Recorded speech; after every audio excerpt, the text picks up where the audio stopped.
네. 자, 그러면 이어서 요한계시록 3장 15절부터 시작이 됩니다. 15절부터 16절까지 읽어주십시오. 내가 내 행위를 아노니 내가 차지도 아니하고 더없지도 아니하도다. 내가 차든지 더없든지 하기를 원하노라.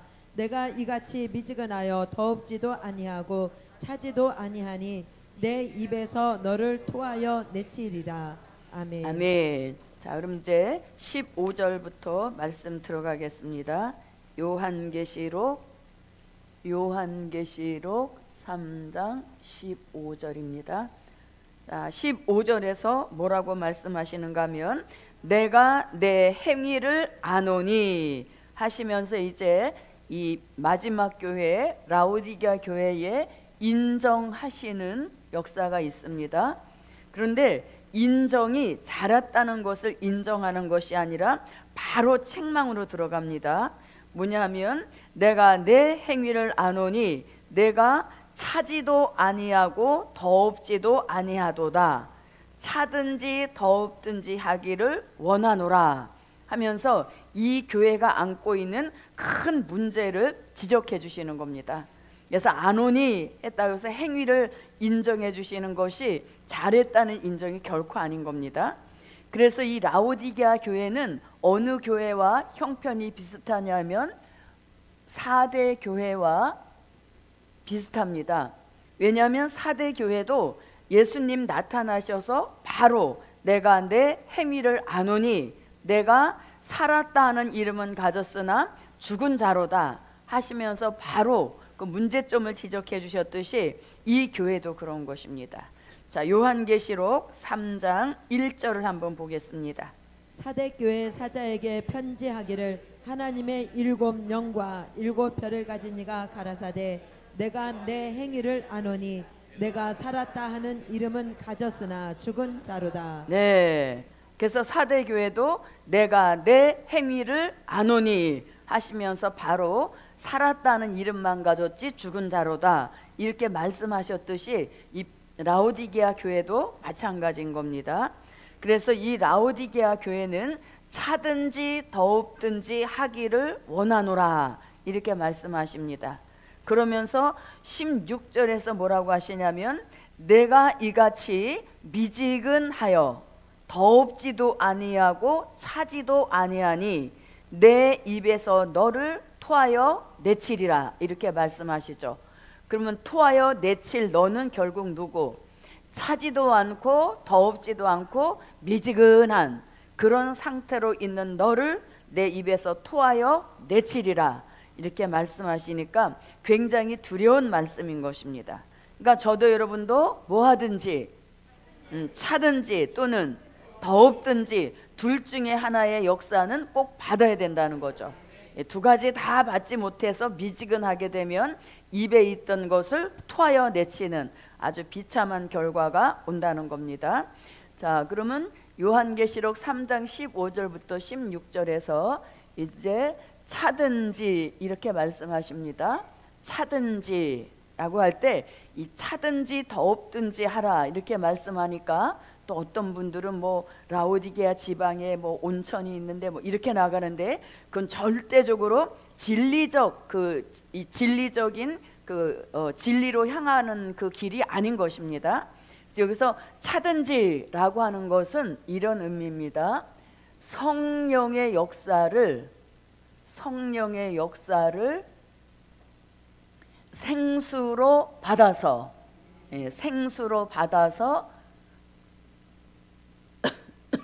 시원해지는 이런 역사를 받으라는 것입니다. 그래서 성령의 역사가 꼭 불로만 오는 것이 아니라 무엇으로도 생수로도 역사하신다는 겁니다. 그래서 생수가 임하게 되어지면 느끼는 감정은 시원해지는 겁니다. 시원해지면서 또 뭐가 일어납니까? 차든지 성령의 역사를 생수로 받아도 뭐가 생깁니까? 열심히 생기는 겁니다. 그래서 우리가 성령의 은혜를 생수로 받아서 그 느낌 자체는 시원하지만 우리 생활 속에 나타나는 증거는 열심히 회복되는 이런 역사를 주신다는 겁니다. 자, 그러면 이제 이 성령의 역사를 생수로 받으라 이렇게 말씀하시는데, 생수의 역사도 시대 맞게 그 기준을 달리하는 것을 볼 수 있습니다. 자, 생수는 은혜 시대에 내려주시는 생수가 있습니다. 자, 은혜 시대에 내려주시는 이 생수 역사는 어디서 최초로 말씀하시는가 하면 요한복음 4장 10절에서 수가성의 여인이 야곱의 우물에 물 길러 왔을 때, 그때 생수의 근원이 되시는 누구와 만남이 이루어집니까? 예수님과의 만남이 이루어집니다. 그래서 생수의 축복을 최초로 받은 여인이 등장하게 되는 것입니다. 자, 요한복음 4장 10절입니다.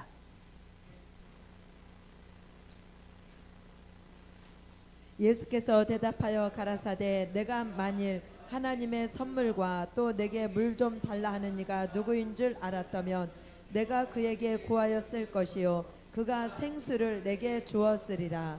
아멘. 네, 자, 이 대화가 이렇게 성립되게 된 배경 잘 아실 겁니다. 생수를 물을 길러온 그 여인에게 뭐라고 말씀하십니까?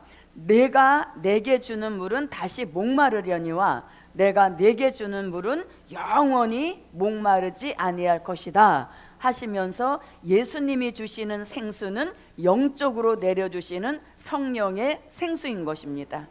그래서 이 성령의 생수 역사를 요한복음 7장 37절로 39절에서는 믿는 자가 받을 무엇이다? 성령이다 이렇게 말씀합니다. 그래서 믿는 자가 받을 그 성령의 역사가 생수로도 임한 것을 수가성의 여인에게 아주 증명해 보이신 그런 말씀이 되겠습니다. 자, 요한복음 7장 37절부터 39절입니다. 명절 끝날 곧 큰 날에 예수께서 서서 외쳐 가라사대 누구든지 목마르거든 내게로 와서 마시라. 나를 믿는 자는 성경의 이름과 같이 그 배에서 생수의 강이 흘러나리라 하시니, 이는 그를 믿는 자의 받을 성령을 가리켜 말씀하신 것이라. 예수께서 아직 영광을 받지 못하신 고로 성령이 아직 저에게 계시지 아니하시더라. 네, 그래서 이것은 믿는 자가 받을 성령을 가리키십니다 이렇게 말씀합니다. 그래서 은혜 시대에 내려주시는 성령의 생수, 이걸 받게 되면 우리를 중생케 하시는 생수 역사인 것입니다. 우리가 뭐 된다? 중생케 되는 생수 역사인 것입니다. 이것이 이제 2000년 동안 받아온 생수의 축복인 것입니다.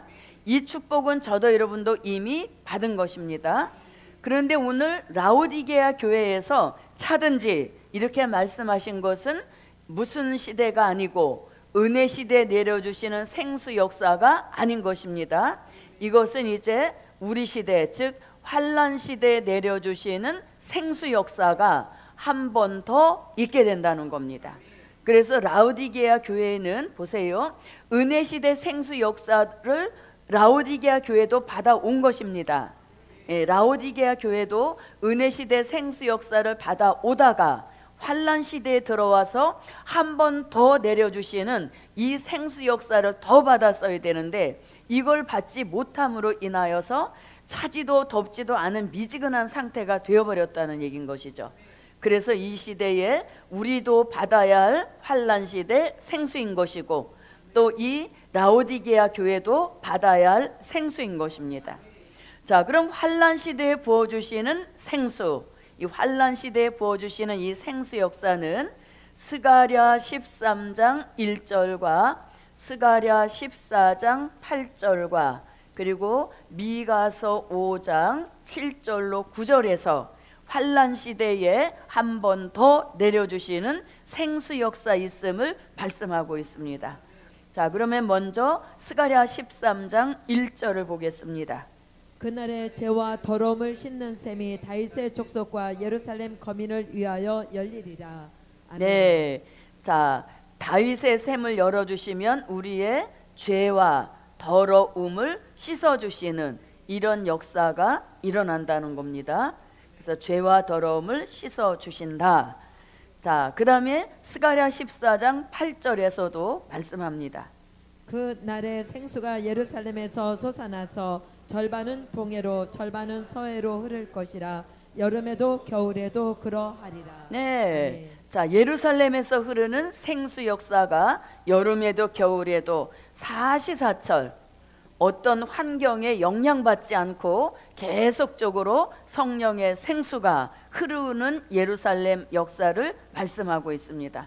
그래서 이제는 우리가 이 생수를 받아야 되는 겁니다.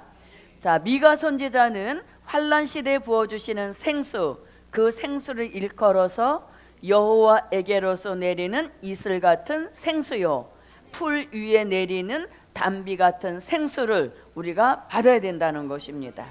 자, 미가서 5장입니다. 이 사람 야곱의 남은 자는 많은 백성 중에 있으리니 그들은 여호와에게로서 내리는 이슬 같고 풀 위에 내리는 담비 같아서 사람을 기다리지 아니하며 인생을 기다리지 아니할 것이며 야곱의 남은 자는 열국 중과 여러 백성 중에 있으리니 그들은 수풀의 짐승 중에 사자 같고 양떼 중에 젊은 사자 같아서 만일 지나간즉 밟고 찢으리니 능히 구원할 자가 없을 것이라.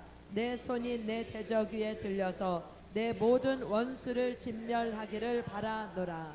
아멘. 아멘. 그래서 이슬 같은 은혜, 담비 같은 은혜가 이 시대에 합당하게 내려주시는 생수인 것입니다.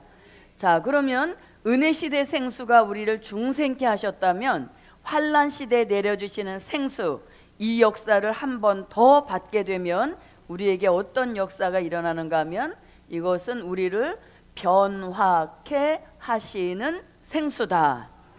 우리를 변화케 하시는 생수, 그것이 환란 시대에 부어주시는 생수 역사인 것입니다.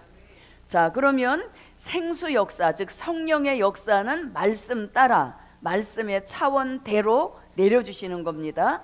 그래서 은혜 시대 생수, 중생케 하시는 생수는 된 일의 말씀으로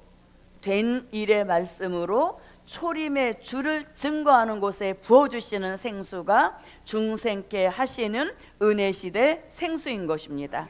그래서 우리가 된 일의 말씀을 들을 때 이런 생수 역사를 받아왔다는 것입니다. 그런데 이제는 시대맞게 무슨 생수? 환란 시대에 내려주시는 생수를 한 번 더 받아서 변화케 하시는 이 축복을 더 받으라는 것입니다. 그러면 여기서는 어떤 역사입니까? 될 일의 말씀으로 재림의 주를 증거하는 그곳에 와야 성령의 생수도 받게 하시고 이슬과 담비도 부어주시는 그런 역사가 있는 겁니다. 그래서 우리가 어떤 말씀, 이것을 듣느냐에 따라서 생수의 차원도 달라진다는 것을 알 수 있는 것입니다.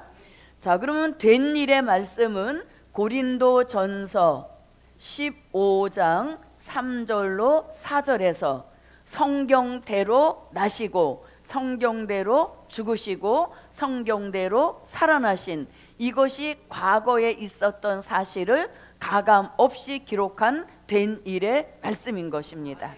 한번 읽어보겠습니다. 고린도전서 15장 3절부터 4절입니다. 내가 받은 것을 먼저 너희에게 전하였느니 이는 성경대로 그리스도께서 우리 죄를 위하여 죽으시고 장사 지낸 바 되었다가 성경대로 사흘 만에 다시 살아나사. 네. 아멘. 자, 이게 된 일의 말씀인 겁니다. 자, 그럼 이제 우리는 무슨 말씀을 받아서 될 일의 말씀을 받아서 재림의 주를 기다리는 그러한 종들에게 변화시켜 주시는 생수를 부어 주신다는 겁니다. 자, 될 일의 말씀은 요한계시록 1장 1절에서는 반드시 속히 될 일일, 그리고 요한계시록 1장 19절에서는 장차 될 일, 그 다음에 요한계시록 4장 1절에서는 마땅히 될 일, 그리고 요한계시록 22장 6절에서는 결코 속히 될 일의 말씀을 읽고 듣고 지키는 그곳에 부어주시는 생수인 겁니다. 그래서 우리가 말씀의 차원을 따라 움직일 줄도 알아야 되는 겁니다. 그래야 시대적인 은혜 역사를 받게 된다는 것입니다. 자, 그러면 오전에 읽어봤으니까 1장 19절부터 읽어봅니다. 그러므로 내 본 것과 이제 있는 일과 장차 될 일을 기록하라. 아멘. 아멘. 이 일 후에 내가 보니 하늘에 열린 문이 있는데 내가 들은 바 처음에 내게 말하던 나팔 소리 같은 그 음성이 가로되 이리로 올라오라. 이후에 마땅히 될 일을 내가 내게 보이리라 하시더라. 아멘. 또 그가 내게 말하기를 이 말은 신실하고 참된지라. 주 곧 선지자들의 영의 하나님이 그의 종들에게 결코 속히 될 일을 보이시려고 그의 천사를 보내셨도다. 아멘. 자, 이렇게 이제 말씀 따라서 환란 시대 생수를 받으라는 것입니다. 그러면 차든지라고 하는 것은 환란 시대에 부어주시는 생수를 받아서 마음이 시원해지고 머리도 시원해지고 몸도 시원해지는 이런 역사를 받아야 되는 겁니다. 그리고 신앙생활 속에서는 잃어버렸던 열심이 회복이 돼서 무엇이든지 맡겨주시는 일에는 열심 낼 수 있는 그런 역사가 생수의 은혜로도 오게 한다는 것이죠. 자, 보십시오. 수가성의 여인이 생수 축복을 받았습니다. 생수 축복을 받은 이 수가성의 여인이 물 길러 왔다가 물동이를 내던지고 동네로 쫓아 들어가서 동네 전체를 복음화시켰습니다. 이것이 뭡니까? 생수 역사 받은 그 여인에게 전도의 열심을 주셔서 동네 전체를 예수 믿게 만들었던 이런 역사인 겁니다. 그래서 생수도 제대로만 받으면 열심 있는 종으로 만들어 주시는 겁니다. 자, 그런데 이제 우리가 2000년 달려오다 보니까 이 환란 시대 생수가 필요한 시대가 된 겁니다. 자, 그럼 여러분, 이 생수 역사를 받게 되면 우리에게 어떤 역사가 일어나냐면 소성케 하시는 은혜인 것입니다. 살아난다는 것이죠. 시들어 말라가는, 자 보십시오.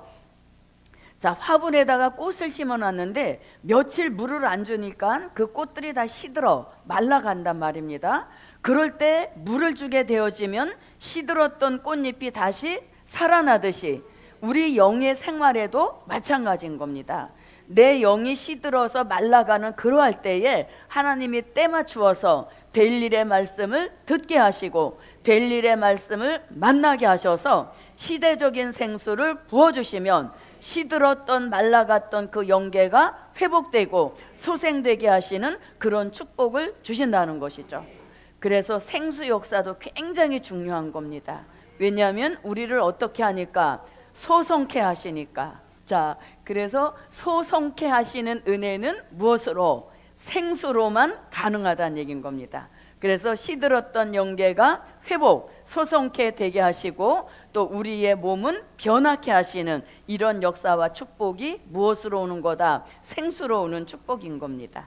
그래서 차든지라고 하는 것은 이런 의미를 갖는 것입니다. 자, 그 다음에 또 이제 뭐가 있습니까? 더웁든지 이렇게 말씀합니다. 자, 더웁든지라고 하는 것. 자, 더웁든지 이렇게 말씀합니다. 자, 이건 뭘 가리키냐면 성령의 역사를 무엇으로 받아서? 불로 받아서 뜨거워지라는 겁니다. 예, 뜨거워져라. 그리고 뭐 해라?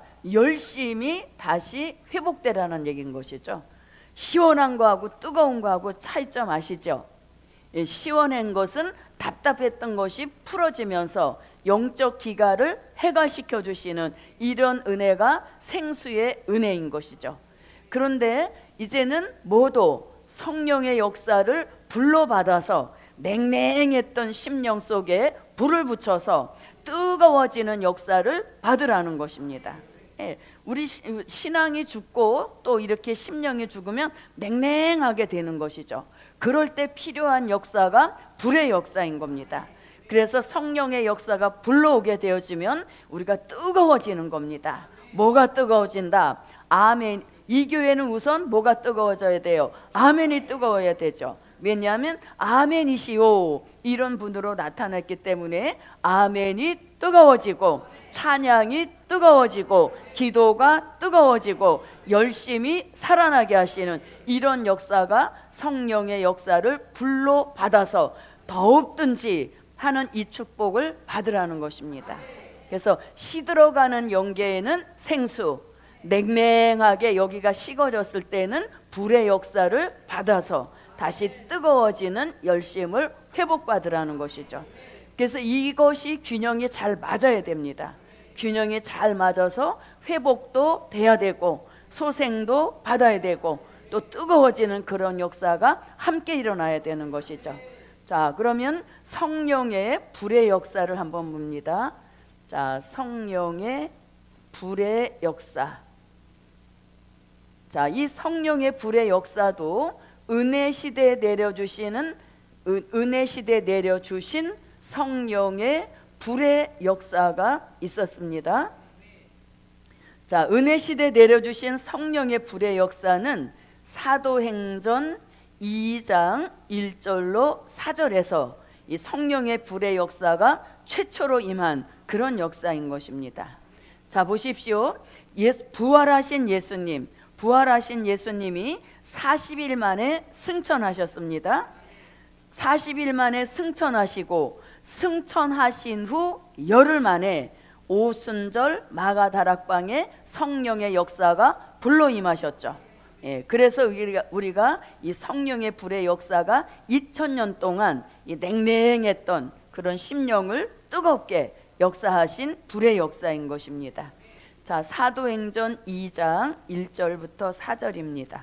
오순절 날이 이미 이름에 저희가 다 같이 한 곳에 모였더니 호련히 하늘로부터 급하고 강한 바람 같은 소리가 있어 저희 앉은 온 집에 가득하며 불의 혀같이 갈라지는 것이 저희에게 보여 각 사람 위에 임하여 있더니 저희가 다 성령의 충만함을 받고 성령이 말하게 하심을 따라 다른 방언으로 말하기를 시작하니라. 아멘. 네, 성령이 불같이 임하신 이런 역사인 겁니다.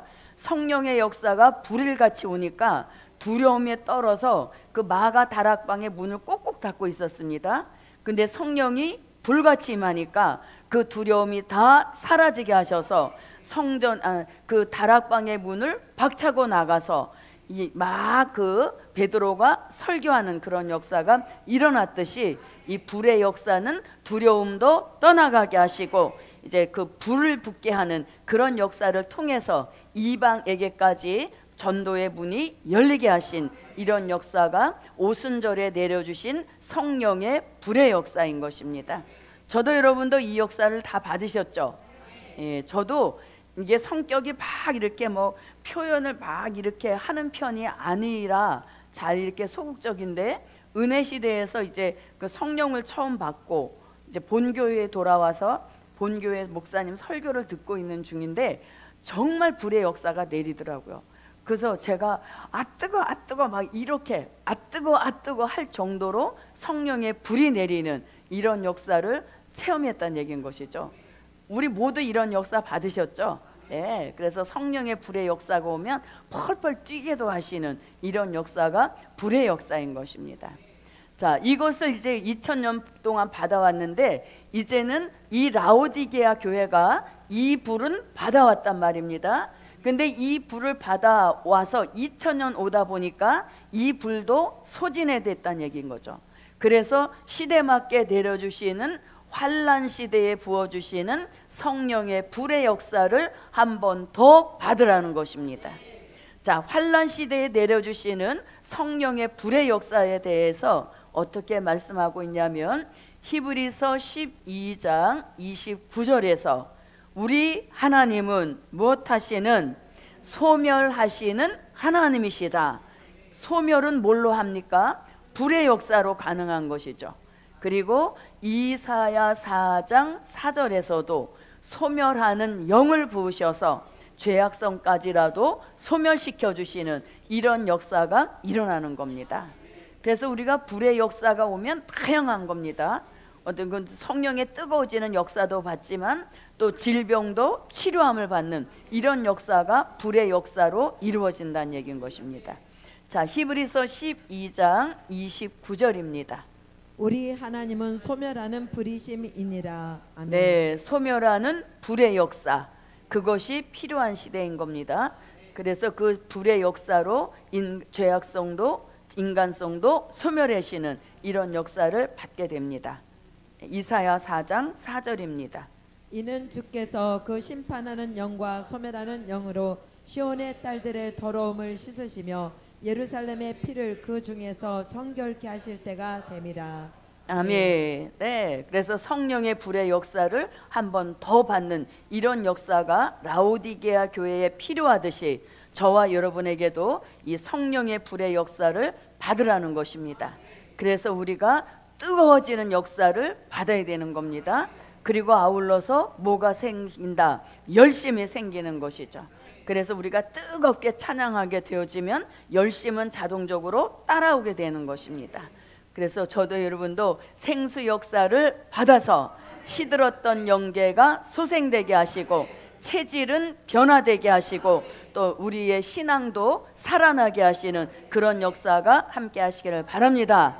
그리고 불의 역사를 받아서 질병도 치료되게 하시고 또 우리의 죄악성, 인간성도 다 소멸시켜 주셔서 불필요한 것들이 사라지게 하시는 이러한 역사와 축복이 불의 역사로 함께 하실 줄 믿습니다.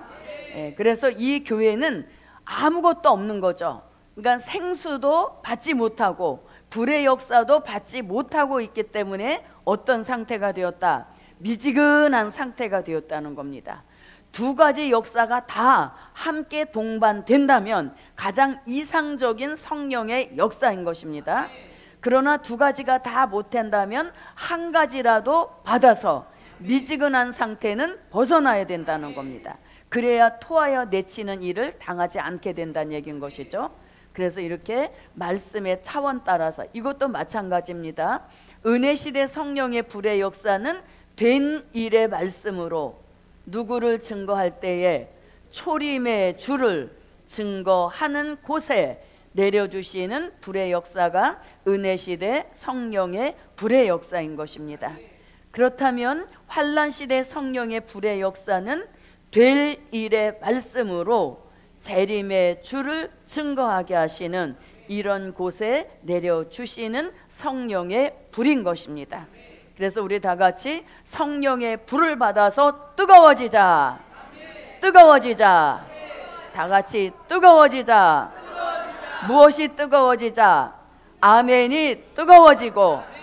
자, 자기가 뜨거워지고 싶은 것을 마음껏 외쳐봅니다. 시작.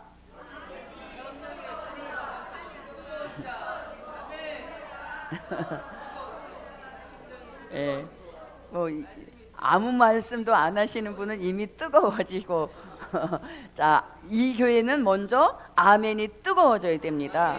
아멘 하는 것도 그 불의 역사를 받아서 하는 아멘과 그냥 입으로 하는 아멘은 차이점이 있습니다. 그래서 아멘 할 때 그 아멘 소리에 성령의 불의 역사가 동반되어서 우리에게 불필요한 것은 소멸시켜 주시고 또 살려야 될 것은 뜨거워지게 하시는 이런 역사가 동반이 되는 겁니다.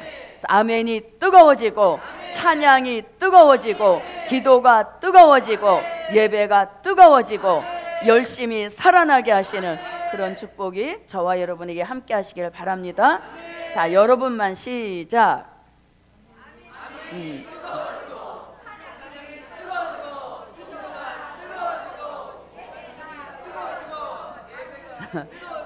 중요한 거는 뜨거워지고 이게 중요한 것이니까 아무쪼록 저도 여러분도 뜨거워지는 그런 역사를 불의 역사로 받으시고 또 그 다음에 시원해지는 시들어갈 때는 뭐가 생수 역사를 받아야 되는 겁니다. 그리고 이게 식어져 갈 때는 뭐를 받아? 불을 받아야 되죠. 그래서 요거를 잘 이게 짝맞춤을 잘해야 됩니다.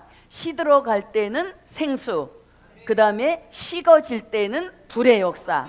이거 아시겠죠? 시들어가는 것과 식어진 것 틀린 거 아시죠? 그래서 시들어갈 때는 생수를 받아서 시원해지며 열심, 소생되는 축복을 받아야 되고, 식어져 갈 때는 불의 역사 받아서 뜨거워져서 열심과 열정이 회복되게 하시는 이런 역사가 함께 하시기를 바랍니다.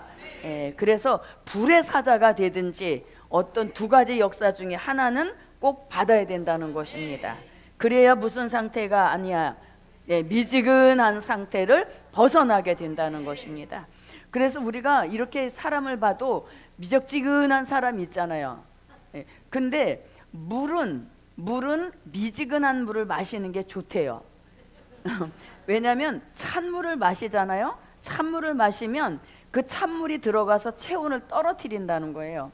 그래서 떨어진 체온을 다시 올리려면은 에너지가 많이 소비가 된다는 거예요. 그래서 물 자체는 무슨 물이 좋아도, 너무 뜨거워도 또 식도에 상처가 생길 수 있으니까 물은 미지근한 것이 좋아도 신앙만큼은 차든지 덥든지 요 중에 하나가 꼭 동반돼야 된다는 거죠. 같이 되면 더 좋은 것입니다. 그래서 무엇을 해든지 열심, 생수의 역사도 열심, 불의 역사도 열심인 거예요. 차이점이 있다면 시원해지는 거, 차이점이 있다면 뜨거워지는 것인데 공통된 결과는 열심인 겁니다. 그래서 열심이 회복돼야 되죠. 그래서 열심 있는 종 앞에 하나님의 마음도 움직여지는 겁니다. 그래서 기름도 부어주실 마음이 일어나시게 되는 거죠. 가만히 게으른 상태에 있는 사람에게 하나님이 기름 부어주시고자 하는 그런 마음의 움직임이 일어나시지 않는다는 겁니다. 그래서 뭐를 하나 하더라도 열심히 하자, 그런 축복이 저와 여러분에게 함께 하기를 바랍니다. 그래서 토하여 내친다. 제일 들어온 게 뭐예요? 제일 들어온 거, 어젯밤 뭐 먹었는지 확인해 보는 거. 그게 제일 지저분하잖아요. 근데 이렇게 미지근한 사람은 그 상태가 된다는 거죠. 그래서 저도 여러분도 뜨겁든지 아니면 차갑든지 해서 뭐가 열심히 살아나는 그런 축복이 와야 된다는 것입니다. 자, 그럼 이제 요한계시록 3장 17절로 들어가 봅니다. 내가 말하기를 나는 부자라 부유하여 부족한 것이 없다 하나 내 곤고한 것과 가련한 것과 가난한 것과 눈먼 것과 벌거벗은 것을 알지 못하는도다. 네. 아멘. 자, 그래서 이 교회는 차지도 않고 더없지도 않은 주제에 또 무엇까지 하고 있다? 착각까지 하고 있다는 겁니다. 그럼 이 교회가 왜 착각을 하게 됐냐 이거죠. 왜 착각을 하게 된 동기가 뭐냐면 성령의 역사가 도무지 없는 교회란 거죠. 그래서 성령이 소진되고 성령이 소멸되니까 자동적으로 이 착각 상태에 빠지게 되었다는 얘기인 거죠. 그래서 빨리 생수를 받아서 시원해지든지 불의 역사를 받아서 뜨거워지면 이 착각에서도 벗어나서 자기 자신의 모습을 바로 볼 수 있는 그런 은혜가 오게 된다는 것이죠. 그래서 이 성령의 역사가 도무지 없으니까 자기 자신을 모르는 겁니다. 그래서 착각 속에 빠져 있다는 겁니다. 그러면 이 라오디게아 교회가 빠져 있는 착각 세 가지가 있습니다. 그 세 가지의 해답을 18절에서 주시는 겁니다. 그래서 17절과 18절은 요게 같이 가는 것입니다. 자, 그러면 18절을 읽어 주십시오. 내가 너를 권하노니 내게서 불로 연단한 금을 사서 부유하게 하고 흰옷을 사서 입어 벌거벗은 수치를 보이지 않게 하고 안약을 사서 눈에 발라 보게 하라. 네, 아멘. 17절에 착각한 것을 예수님이 이렇게 하라고 처방을 내려주시는 거죠. 그럼 그 처방대로 하면 착각했던 데서 벗어나서 이제 정상적 교회가 되는 것입니다.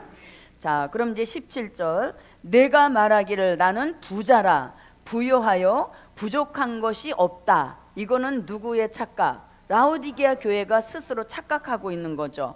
그러면 요거를 또 다른 표현으로 말합니다.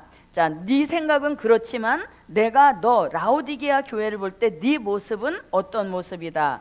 너는 곤고하구나. 너는 가련하구나. 너는 가난하구나. 이렇게 되죠. 뭐가 아니라는 거예요? 부자도 아니고 부요한 자도 아니고 너는 무엇할 뿐 곤고하구나, 가련하구나, 그리고 가난하다는 겁니다. 네. 이렇게 착각 속에 빠져 있다는 겁니다. 이런 상태면서 나는 부자라, 부요하여 부족한 건 난 없어, 이렇게 생각하지만 예수님이 가만히 들이다 보니까 그 교회는 아주 피곤이 찢어서 곤고해져 있다는 겁니다.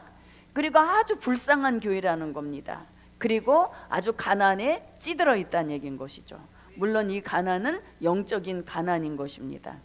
자, 그러면 곤고하고 가련하고 가난하구나, 이 처방을 이제 18절에서 내려주시는 겁니다. 자, 그럼 이게 착각 첫 번째인 겁니다. 자, 이것에 대한 처방을 이제 18절에서 내려줍니다. 자, 18절 제가 한번 읽어볼게요. 내가 너를 권하노니, 이제 착각에서 빠져나오라고 권면해 주시는 겁니다. 권하노니 내게서 불로 연단한 금을 사서 못 대라. 이제 진짜 부유한 자가 되는 겁니다. 그래서 여기서 요거에 대한 처방은 뭐라고? 내게서 불로 연단한 뭐를 사라? 때 금을 사서 그 다음에 못한 자가 되라, 부요한 자가 되라. 이렇게 해서 똑부러지게 예수님이 가르쳐 주시는 겁니다. 예, 그래서 얼마나 정확하게 가르쳐 주십니까? 너는 곤고하고 가련하고 가난하면서도 그걸 알지 못하고 부자다, 부요하여 난 부족한 게 하나도 없어, 이렇게 하지만 예수님은 그런 교회라고 무작정 내치지 아니하시고 이렇게 고칠 것을 보내주신다는 얘기인 거죠. 자, 그러면 불로 연단한 금을 사라 할 때요, 불로 연단한 금. 자, 이 불로 연단한 금에 대한 말씀의 가장 대표적인 것은 욥기 23장 10절입니다. 자, 욥기 23장 10절 시작.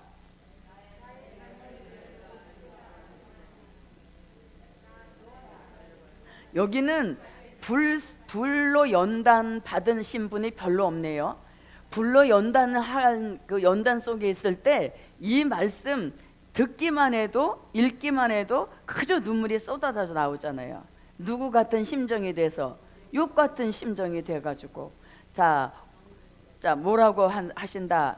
나의 가는 길을 오직 그가 하시나니 나를 연단하신 후에 내가 정금같이 나오리라. 거기에도 무슨 말씀 들어갑니까? 나를 연단하신 후에. 그럼 그 연단은 뭐예요? 불같은 연단을 통해서 뭐가 됐다? 정금이 됐다, 이렇게 말씀하죠. 그래서 이 정금이 되려면 반드시 어느 과정을 통과해야, 불 속에 들어가는 연단을 통과해야 정금이 될 수 있다는 얘기인 것이죠. 근데 모든 사람들은 정금은 원하면서도 어디 들어가지를 않으려고, 연단의 불 속에 안 들어가라고 안간 힘을 쓰지만 그럴 때 뭐만 길어져? 연단의 기간만 길어지는 거죠. 그래서 어차피 들어갈 불 속이라면 서둘러 들어가서 연단의 기간을 줄이는 것도 하나의 지혜란 이야기인 것이죠. 자, 그 다음에 또 무슨 말씀이 있냐면 이사야 48장 10절에서도 내가 너를 택한 것은 고난의 풀무에서 택하였노라. 풀무가 뭐예요? 불을 가리키는 것이죠. 자, 이사야 48장 10절을 한번 보겠습니다. 보라, 내가 너를 연단하였으나 은처럼 하지 아니하고 너를 고난의 풀무에서 택하였노라. 네, 아멘. 고난의 풀무불 속에서 너를 택하였노라. 그래서 욥은 연단이라고 했다면 이사야 선지자는 고난, 다 같은 의미인 것입니다. 자, 말라기 선지자도 말라기 3장 2절로 3절에서 똑같은 연단의 불을 가리킵니다. 그의 임하는 날을 누가 능히 당하며 그의 나타나는 때에 누가 능히 서리요. 그는 금을 연단하는 자의 불과 표백하는 자의 잿물과 같을 것이라. 그가 은을 연단하여 깨끗게 하는 자같이 앉아서 레위 자손을 깨끗게 하되 금은같이 그들을 연단하리니 그들이 의로운 제물을 나 여호와께 드릴 것이라. 아멘. 네, 자, 불로 연단한 연단한 후에 금이 된다는 것을 말라기 선지자도 말씀합니다. 자, 그 다음에 이 불로 연단한다는 말씀을 베드로전서 1장 7절에서 베드로가 의외로 이런 말씀을 했습니다. 자, 베드로전서 1장 7절을 한번 보겠습니다. 너희 믿음의 시련이 불로 연단하여도 없어질 금보다 더 귀하여 예수 그리스도에 나타나실 때에 칭찬과 영광과 존귀를 얻게 하려 함이라. 네, 아멘. 그래서 베드로도 연단의 불 속에 갔다가 나오면 금이 된다 이렇게 말씀하고 있는 것이죠. 자, 그래서 이렇게 불로 연단한 금이라는 말씀이 참 많이 여러 곳에 있습니다만 요 정도만 알아보았습니다. 자, 그럼 여기서 이제 불로 연단한 금이라 그랬죠. 그럼 요 금이 뭐냐 이겁니다. 금이라고 하는 것은 뭐냐면 변함 없는 신앙을 뭐라 한다? 금이라고 하는 것이죠. 변함없는 신앙. 그래서 이 변함없는 신앙을 요한계시록 1장 20절에서는 금촛대 신앙이다 이렇게 말씀하죠. 금촛대 신앙. 불로 연단받아서 정금 같은 그 신앙은 절대로 변함도 없고 변질되지도 않는 신앙의 축복인 것이죠. 우리가 변질되는 것은, 변질되고 변할 가능성이 있는 것은 잡석 같은 육체의 소욕이 있기 때문에 변질이 되는 겁니다. 그런데 잡석 같은 육체의 소욕을 다 떨어버리려고 우리를 불 속에 넣으셨다는 얘기인 거죠. 그래서 불 같은 연단 속에 들어가 있으면서 잡석 같은 육체의 소욕이 다 떨어져 나가면 우리 안에 뭐만 남습니까? 성령의 소욕만 남습니다. 그러므로 절대로 변함도 없게 하시고 변질되지도 않는 금촛대 신앙으로 완성시키는 이런 역사를 받아서 실질적 부유한 자가 되게 하시는 이런 축복을 주신다는 것이죠. 그래서 우리가 금만 좋아할 것이 아니라 어디를 반드시 들어가야 불 같은 시련 속에, 연단의 불, 시련의 불 속을 통과하여서 잡석을 다 털어버릴 때 정말 정금 같은 그 존재만 남게 된다는 거죠. 그래서 정금이 되면 이 상품의 가치가 틀려지는 겁니다. 그래서 어디를 가서도 환영받는 종이 되는 것이죠. 존재 가치가 올라가는 종이 되는 것입니다. 그리고 희귀성이 있는 종이 되게 하신다는 거죠. 그런 종이 되려면 반드시 불로 연단한 그 축복, 그 과정을 통과해야 된다는 것입니다. 자, 계시록 1장 20절입니다. 내 본 것은 내 오른손에 7별의 비밀과 7 금촛대라. 7 별은 7 교회의 사자요 7 촛대는 7 교회니라. 아멘. 네, 그래서 우리 모두 무슨 신앙? 금촛대 신앙을 이루어서 변함없고 변질되지 않는 그런 신앙의 축복 저와 여러분에게 함께 하시라. 자, 그럼 여기 이제 불로 연단한 금을 사라 그랬습니다. 그러면 정금 같은 종이 되려면 반드시 뭘 치루어야 된다?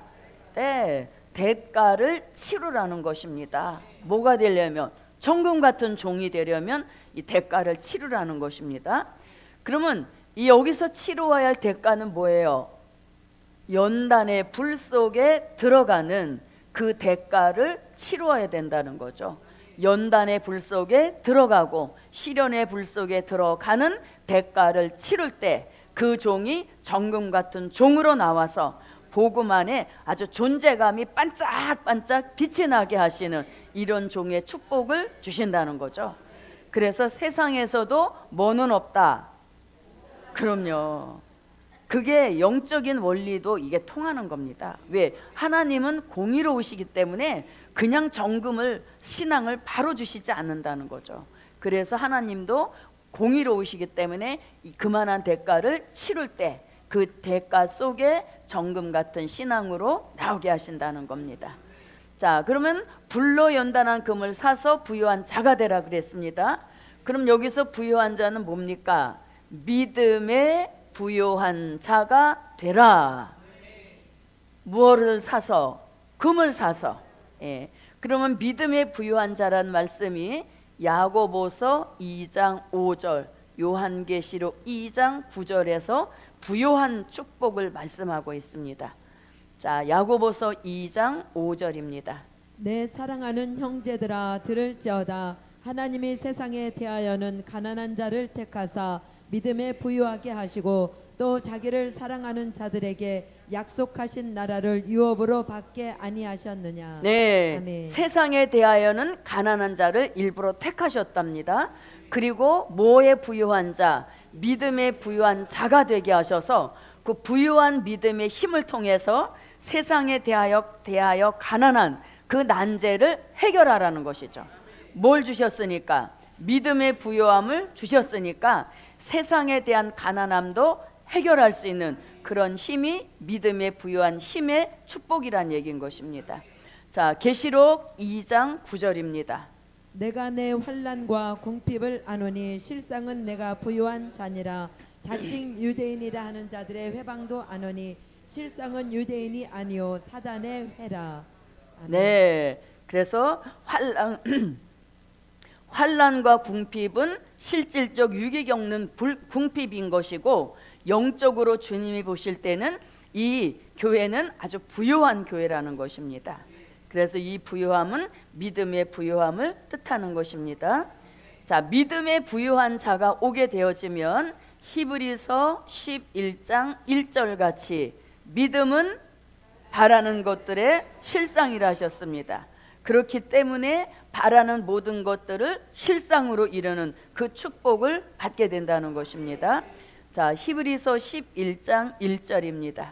믿음은 바라는 것들의 실상이요 보지 못하는 것들의 증거니. 네, 아멘. 그래서 믿음의 힘이 이렇게 대단한 것을 알려주고 있습니다. 자, 믿음의 부유한 자가 되면 따라서 오는 부유함의 축복이 있습니다. 그게 뭐냐면 말씀에 부유한 자가 되게 하신다. 네, 믿음의 부유한 자가 되면 말씀에도 부유합니다. 얼마나 말씀이 부유한지 마태복음 24장 45절로 46절 같이 나누어 줄 정도로 말씀이 부유하다는 얘기인 것이죠. 그러면 말씀을 나누어 줄 이 정도의 말씀에 부유한 자가 되려면 밟아올 절차가 있습니다. 그 절차가 뭐냐 하면 요한계시록 10장 8절로 10절 같이 작은 책의 말씀을 꿀과 같이 달게 먹고, 먹은 그 말씀을 에스겔서 3장 1절로 3절 같이 배에 창자에 채우라는 것입니다. 채우다 보면 아구까지 채워지죠. 그렇게 될 때 말씀에 부유한 자가 돼서 양식을 나누어 주는 그 종의 축복이 오게 된다는 것입니다. 그래서 저도 여러분도 이 말씀에 부유한 자가 되는 그 역사가 함께 하시기를 바랍니다. 얼마나 멋있는 부요입니까? 말씀의 부요가 넘쳐나서 암만 퍼내줘도 자신의 영적 창고는 또 채워지는 겁니다. 그렇게 되면 새로운 역사들이 계속 분출되게 하시는 축복인 것입니다. 자, 그럼 말씀을 순서대로 한번 읽어보겠습니다. 계시록 10장 8절로 10절 같이 우선 먹어야 되겠죠. 먹은 다음에는 채워야 되겠죠. 채운 게 가득 채워지면 그때 나누어지는 부유함의 축복을 받게 된다는 겁니다. 자, 그럼 계시록 10장 8절부터 10절입니다. 하늘에서 나서 내게 들리던 음성이 또 내게 말하여 가로되 내가 가서 바다와 땅을 밟고 섰는 천사의 손에 편어인 책을 가지라 하기로 내가 천사에게 나아가 작은 책을 달라 한즉 천사가 가로되 갖다 먹어버리라. 내 배에는 쓰나 내 입에는 꿀같이 달리라 하거늘 내가 천사의 손에서 작은 책을 갖다 먹어버리니 내 입에는 꿀같이 다나 먹은 후에 내 배에서는 쓰게 되더라. 아멘. 자, 꿀과 같이 달게 먹었습니다. 그럼 이제 채워야 되겠습니다. 에스겔서 3장 1절부터 3절입니다. 그가 또 내게 이르시되 인자야 너는 받는 것을 먹으라. 너는 이 두루마리를 먹고 가서 이스라엘 족속에게 구하라 하시기로 내가 입을 벌리니 그가 그 두루마리를 내게 먹이시며 내게 이르시되 인자야 내가 내게 주는 이 두루마리로 내 배에 넣으며 내 창자에 채우라 하시기에 내가 먹으니 그것이 내 입에서 달기가 꿀 같더라. 아멘. 배에다 창자에다 채워서 채울 만큼 채워지면 이제는 나누어 주기에 충분한 말씀에 부여한 자가 되게 하십니다. 자, 읽어 주십시오. 충성되고 지혜 있는 종이 되어 주인에게 그 집 사람들을 맡아 때를 따라 양식을 나눠줄 자가 누구뇨? 주인이 올 때 그 종에 이렇게 하는 것을 보면 그 종이 복이 있으리로다. 아멘. 자, 그러면 자 1단계, 2단계, 3단계입니다. 그럼 아멘을 통해서 나는 지금 몇 단계에 와 있는지 한번 스스로 확인해 봅니다. 자, 나는 아무래도 1단계인 것 같다. 아멘. 자, 그럼 나는 아무래도 2단계인 것 같다. 아멘. 그럼 벌써 이제 3단계에 다 오셨네요. 자, 1단계, 2단계 없이 점핑은 안 되는 겁니다. 이거는 반드시 단계를 거쳐야만 여기에 도달하게 되는 거죠. 그래서 저도 여러분도 꿀과 같이 달게 먹고 채울 만큼 채우는 그 역사가 계속 순환이 되어야 되겠습니다. 먹고 채우고 채운 후 먹어서 또 채우고 이런 역사가 반복되면 드디어 저와 여러분도 이제는 나누어 줄 수 있는 그런 말씀에 부여한 종의 축복이 함께 하시기를 바랍니다. 자, 이렇게 말씀이 부여해지면 또 뭐도 오냐면 지혜의 부요한 자가 되게 하신다. 말씀도 아까 여기서 때를 따라 주시는 양식도 무엇이 있어야? 지혜가 있어야 효과적인 나누어 주는 역사가 일어난다는 거죠. 지혜가 없으면 똑같은 말씀인데도 나눠주는 역사의 효과가 줄어든다는 얘기인 것이죠. 그래서 뭐도 있어야? 지혜의 부요함도 함께 받아야 되는 것입니다. 그럼 여기서 지혜의 부요함이라고 하는 것은 다니엘서 12장 9절로 10절 같이 봉함했던 말씀을 개봉해서 이제 공개하실 때 깨닫는 지혜가 필요하다는 것입니다. 그런 지혜가 왔다면 그 지혜를 받아서 다니엘서 12장 3절 같이 많은 사람을 옳은 대로 돌아오게 할 수 있는 그런 지혜가 필요하다는 얘기인 것입니다. 자, 지혜의 부요한 자 다니엘서 12장 9절부터 10절입니다. 그가 가로되 다니엘아 갈지어다 대저 이 말은 마지막 때까지 간수하고 봉함할 것임이니라. 많은 사람이 연단을 받아 스스로 정결케 하며 희게 할 것이나 악한 사람은 악을 행하리니 악한 자는 아무도 깨달지 못하되 오직 지혜 있는 자는 깨달으리라. 아멘. 네, 자 이래서 이제 깨달은 그 말씀으로 뭐 해야 된다? 많은 사람을 옳은 대로 돌아오게 할 때도 지혜가 필요하다는 것입니다. 지혜 있는 자는 궁창의 빛과 같이 빛날 것이요 많은 사람을 옳은 대로 돌아오게 한 자는 별과 같이 영원토록 비치리라. 아멘. 네, 그래서 이렇게 지혜의 부요함의 축복이 있어야 사람도 살리게 된다는 것입니다. 자, 그 다음에 여러 가지 부요가 있겠지만서도 사랑의 부요한 자가 되라는 것입니다. 자, 이 사랑의 부요함이 있어야 사람 살리는 데 큰 힘이 되는 것입니다. 자, 여기서 말씀하는 사랑의 부라고 하는 것은 요한계시록 2장 4절로 5절 같이 잃어버린 처음 사랑이 회복돼야 사랑의 부요한 자도 될 수 있는 것입니다. 처음 사랑이 회복되지 않으면 절대 사랑의 부요한 자가 될 수 없는 것입니다. 그래서 잃어버린 처음 사랑이 회복되고 또 요한계시록 3장 10절 같이 환난 시대에 내려주시는 사랑의 축복을 받으란 얘기인 것입니다. 자, 9절의 말씀같이 내가 너를 사랑하는 줄을 알게 하리라 하신 이 말씀이 환난 시대에 내려주시는 사랑의 역사인 것입니다. 자, 그리고 요한계시록 20장 9절에서 어디에 들어가서 사랑하시는 성에 들어가는 이 축복이 사랑의 부요함으로 채워진 이러한 종에 주시는 결말의 축복인 것입니다. 자, 요한계시록 3장 9절을 보겠습니다. 보라 사단의 회고 자칭 유대인이라 하나 그렇지 않고 거짓말하는 자들 중에서 며칠 내게 주어 저희로 와서 내 발 앞에 절하게 하고 내가 너를 사랑하는 줄을 알게 하리라. 아멘. 자, 그 다음에 한 번 더 봅니다. 요한계시록 3장 19절입니다. 물은 내가 사랑하는 자를 책망하여 징계하노니 그러므로 내가 열심을 내라 회개하라. 네, 라오디게아 교회도 이렇게 형편없는 교회지만 사랑하시는 그 축복을 받고 있다는 것입니다.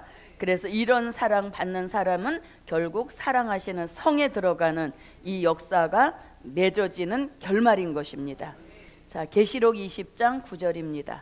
저희가 지면에 널리 퍼져 성도들의 진과 사랑하시는 성을 두름에 하늘에서 불이 내려와 저희를 소멸하고. 네, 자, 이렇게 이제 다양한 부요함이 채워지는 것입니다. 자, 그런데 이제 또 우리가 간절히 바라고 있는 무슨 부도 있습니까? 네, 물질의 부요함도 주시는, 이게 꼭 와야 됩니다. 자, 근데 보십시오. 자, 물질의 부요함이 먼저 오게 되면 믿음이 변질될 가능성이 있어요. 그래서 믿음의 부요함을 먼저 받은 후에 말씀의 부, 지혜의 부, 사랑의 부가 채워지고 그 후에 물질의 부요함까지 주시면 이 물질은 절대로 변질되지 않는 겁니다.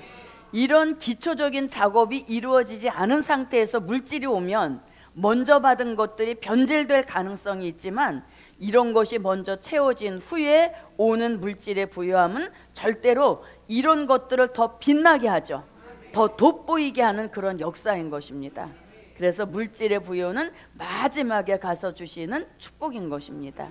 자, 이 물질의 부요함은 보십시오. 마태복음 6장 31절로 33절 같이, 또 이사야 28장 13절 같이, 이사야 45장 3절 같이, 이사야 60장 5절로 9절 같이, 다양한 지명하신 기업, 지명하신 종, 지명하신 재단에 예비하신 물질의 부요함이 기다리고 있는 것입니다. 그래서 때가 되면 주인을 찾아가서 부요함의 축복을 물질적으로도 주신다는 것입니다. 자, 그러면 요거 한 구절만 한번 읽어보겠습니다. 마태복음 6장 31절부터 33절입니다. 그러므로 염려하여 이르기를 무엇을 먹을까 무엇을 마실까 무엇을 입을까 하지 말라. 이는 다 이방인들이 구하는 것이라. 너희 천부께서 이 모든 것이 너에게 있어야 할 줄을 아시느니라. 너희는 먼저 그의 나라와 그의 의를 구하라. 그리하면 이 모든 것을 너희에게 더하시리라. 네, 네. 이 모든 것을 너희에게 더하여 주신다.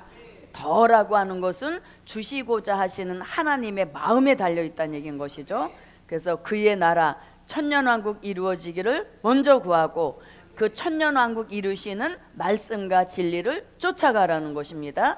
그렇게 될 때 구하지 않은 땅의 것이라도 더 주시는 이런 역사를 통해서 물질의 부요함을 채워주시는 이런 역사가 있게 하실 줄 믿습니다. 그래서 이렇게 금을 사서 무엇한 자가 되라, 부요한 자가 되라. 이것이 이제 첫 번째 착각을 이렇게 처방해 주신 겁니다. 곤고하고 가련하고 가난하면서도 부요하다, 부자라, 부족한 것이 없다 하지만 이것을 이제 예수님이 이렇게 불러 연단한 금을 사서 실질적 부요한 자가 되라, 이렇게 말씀하신 겁니다. 자, 그럼 이제 두 번째 착각하고 있는 게 뭐냐 이겁니다. 다시 17절을 한번 읽어 주십시오. 17절. 내가 말하기를 나는 부자라 부요하여 부족한 것이 없다 하나 내 곤고한 것과 가련한 것과 가난한 것과 눈먼 것과 벌거벗은 것을 알지 못하는도다. 아멘. 자, 그럼 이제 두 번째 착각하고 있는 게 무엇입니까? 자, 너의 눈먼 것을 알지 못하도다, 이렇게 말씀합니다. 눈먼 것, 알지 못한다는 건 뭐 착각하고 있다는 겁니다. 그러면 눈이 멀었다, 이렇게 하는 눈 멀었다는 것은 실질적 육안이 멀었다는 것이 아니라 이것은 영적 소경이 되었다는 겁니다. 영적 소경이 되니까 뭘 못 봅니까? 미래를 보지 못하는 영적 소경이 되었다는 겁니다. 미래를 전혀 보지 못하는 영적 소경이 되었, 그러면서도 뭘 알지 못한다는 겁니다. 예, 자기가 눈 떠서 있는 것 같은 착각을 하고 있다는 겁니다. 자, 그러면 영적 소경이 되게 된 배경이 있습니다. 영적 소경이 되게 된 배경이 있는데 그 배경이 뭐냐면 이사야 29장 9절부터 12절입니다. 자, 그러면 여기다가 여러분들은 가로를 열고 뭐라고? 무슨 배경?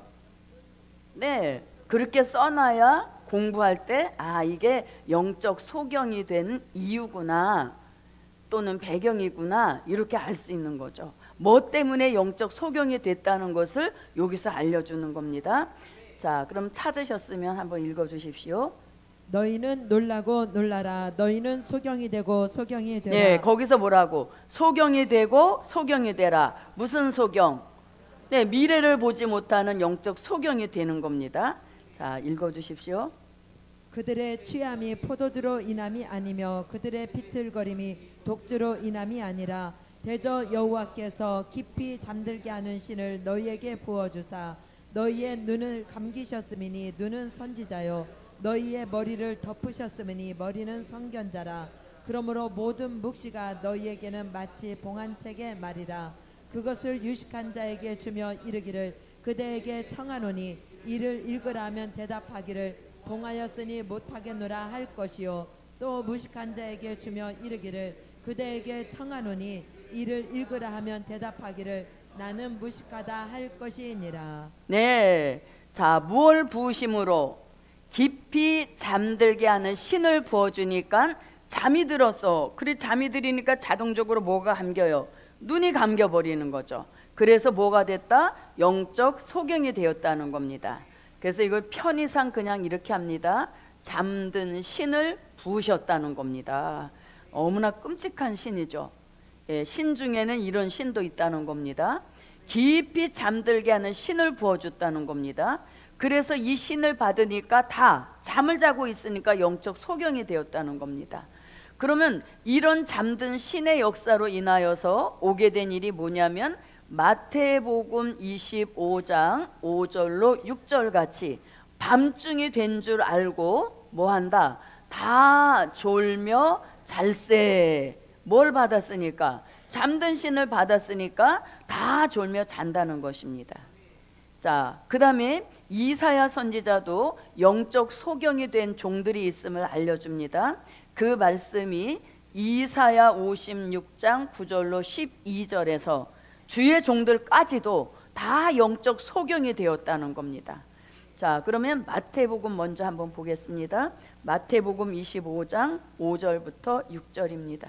신랑이 더디 오므로 다 졸며 잘세 밤중에 소리가 나되 보라 신랑이로다 맞으러 나오라 하매. 네, 그래서 졸며 자게 된 배경은 잠든 신을 부어줬기 때문에 영적 소경이 될 수밖에 없다는 얘기인 것입니다.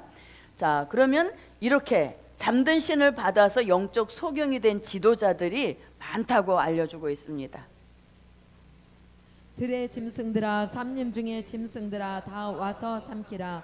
그 파수꾼들은 소경이요 다 무지하며 벙어리 개라. 능히 짓지 못하며 다 꿈꾸는 자요 누운 자요 잠자기를 좋아하는 자니 이 개들은 탐욕이 심하여 족한 줄을 알지 못하는 자요 그들은 몰각한 목자들이라. 다 자기 길로 돌이키며 어디 있는 자이든지 자기 이만 도모하며 피차 이르기를 오라 내가 포도주를 가져오리라. 우리가 독주를 잔뜩 먹자 내일도 오늘같이 또 크게 넘치리라 하느니라. 네, 자, 깊이 잠들게 하는 신을 받은 몰각한 목자들은 소경이 되어서 잠자기를 좋아하고 꿈꾸는 것을 좋아한다는 것입니다. 그래서 이 잠든 신 앞에는 평신도든 지도자든 상관없이 다 그 신의 지배를 받아서 졸며 자면서 앞을 전혀 보지 못하는 영적 소경 신세로 살아간다는 것이죠. 그래서 이 라오디게아 교회는 무슨 신세? 눈이 먼 영적 소경으로 있다는 겁니다. 그래서 이 눈먼 영적 소경을 고쳐주시기 위하여서 이제 처방을 내려주시는 겁니다. 그 처방은 18절에랑 연결이 됩니다. 자, 18절 읽어주십시오. 내가 너를 권하노니 내게서 불로 연단한 금을 사서 부요하게 하고 흰옷을 사서 입어 벌거벗은 수치를 보이지 않게 하고 안약을 사서 눈에 발라 보게 하라. 네. 자, 17절의 순서와 18절의 순서가 조금 바뀌었죠.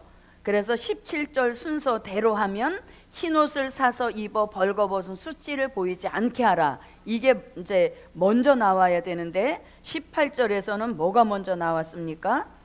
네, 자, 안약을 사서 눈에 발라 보게 하라. 이게 먼저 들어가야 돼요. 왜냐하면 뭐가 먼저 나왔으니까 눈 먼 것 이게 나왔기 때문에 18절에서도 끝에 나와 있는 게 먼저 들어가야 됩니다. 무슨 뜻인지 아셨죠? 예, 그래서 여기서는 안약을 여기서도 또 뭐 해야 돼요? 사야 되는 겁니다. 안약을 사서 눈에 발라 뭐 해라? 보게 하라. 예, 눈에 발라 보게 하라. 이렇게 말씀합니다. 자, 그냥 여기서 안약이라고 하니까 또 오늘 세미나 끝나고 가면서 또 약국 들리시는 건 아니죠. 예, 여기서의 안약은 절대 그 사라고 하니까 또 진짜 그런 의미도 받을 수도 있지만 여기서 안약이라고 하는 건 이런 의미입니다. 자, 뭐냐면 미래를 볼 수 있도록 눈을 열어주시는 예언의 말씀, 이걸 뭐라 한다? 안약이라고 하는 거죠. 그래서 미래를 볼 수 있도록 눈을 열어주시는 예언의 말씀으로 눈이 열리게 되죠. 눈이 열리게 되면 바로 오는 증거가 있습니다. 그게 뭐냐면 미래를 준비하는 종 되게 하신다. 예, 미래를 준비하게 하시는 이 축복이 뒤따라오는 겁니다. 미래를 준비하게 하신다. 네. 그래서 안약이 뭐냐? 그럼 뭐라고요? 미래를 볼 수 있도록 눈을 열어주시는 시대적인 말씀을 뜻합니다. 그럼 요거 이제 여러분은 여기다 쓰시면 됩니다. 여기다가 구절을. 근데 저는 여기가 모자라서 요 앞으로 왔습니다.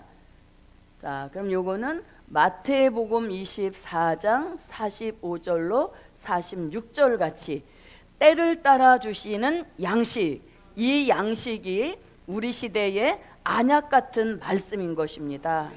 네, 마태복음 24장 45절로 46절. 여러분들은 여기다 쓰시면 딱 맞는 거예요.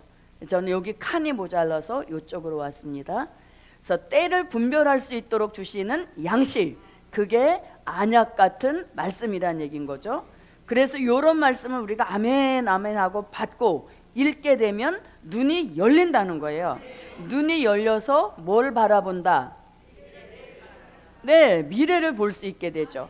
그러니까 바로 뭘 하게 된다? 미래를 준비하는 이런 지혜 있는 종을 만들어 주신다는 거죠. 그래서 미래는 준비하는 자의 것이다. 자, 옆에 분과 미래는 준비하는 종의 것입니다. 예, 그러니까 어떻게 해야 돼? 미래를 말씀으로 기준 잡고 말씀대로 미래를 준비하면 그 미래가 현실로 되었을 때 그 종을 지도자로 쓰시는 겁니다. 왜? 미래를 너무 잘 알고 있기 때문인 것이죠. 그래서 미래를 준비하게 하시는 그 역사가 안약 같은 말씀을 통해 눈이 열린 종들에게 주시는 축복인 것입니다. 자, 읽었지만 또 한번 읽어보겠습니다.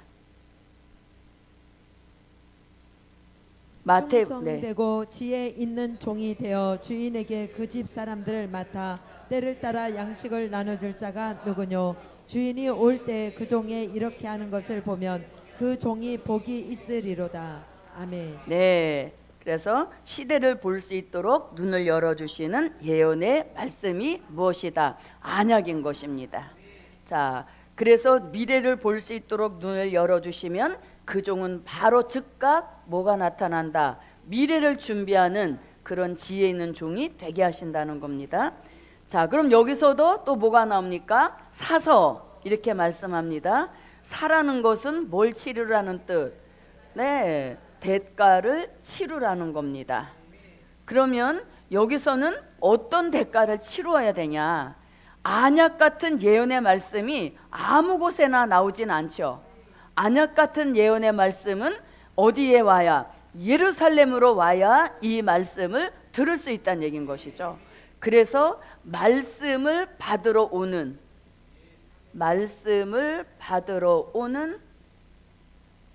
뭐를 해야 돼요? 수고를 해야 되는 거죠. 이게 결국 뭐다? 대가인 거죠.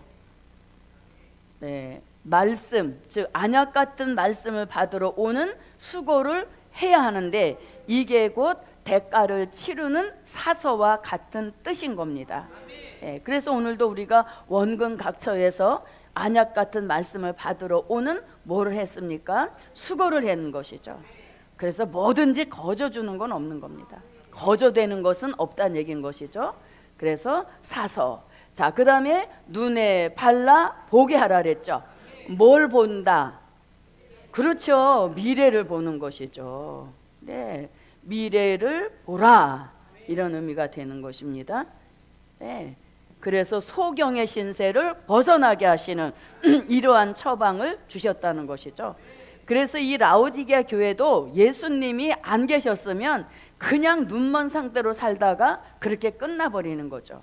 그래도 이 라오디게아 교회를 끝까지 사랑하셔서 이 교회를 포기하지 아니하시고 눈 먼 것 요거를 딱 요렇게 처방을 내려주셨다는 거죠.